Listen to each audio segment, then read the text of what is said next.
What's up everybody, my name is Aki. I'm a content creator based in Japan and Malaysia. Today I'm gonna be sharing with you guys 3 shooting techniques to fake drone shots with Insta360 One RS1 in 360 Edition.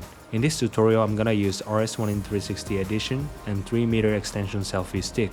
Additionally, you can use Manfrotto gimbal extension. It's not 100% necessary for all the situations, but a little bit of extra reach on top of the selfie stick really helps improve the quality of the videos. Here is my basic camera settings: 6K 30 frames per second, ISO 100, white balance 50-500. Adjust the shutter speed depending on the lighting condition.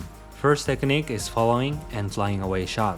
Gradually lift the selfie stick from the ground to the sky while moving either forwards or backwards. For the best quality video, make sure the object is always in the center, keep the same distance, and lift the camera as low as possible.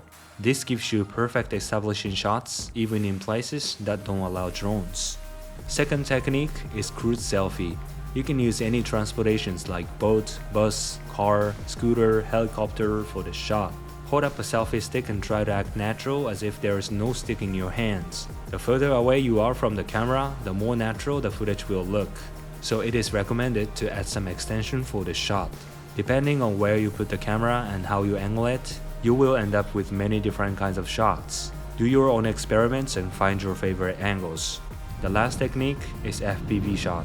Hold up your selfie stick in front of you and walk with it at least for a minute.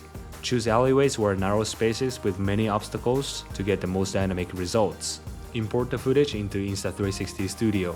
Put pan keyframes in the way that the camera always faces the direction of your movement. This is what we have so far. It's dynamic, nice looking hyperlapse, but doesn't really look like a FPV drone shot. The solution is to add roll keyframes. Add about 30 to 60 degree roll movement at every corner, or maybe even more if you want it to be more dynamic. Check the preview and make some adjustment to the keyframes. And now the footage looks a lot more like a FPV drone shot. That's all for today's tutorial. If you like this video, make sure to hit the like button and try these techniques yourself. I'm looking forward to seeing your results. Have a nice shooting.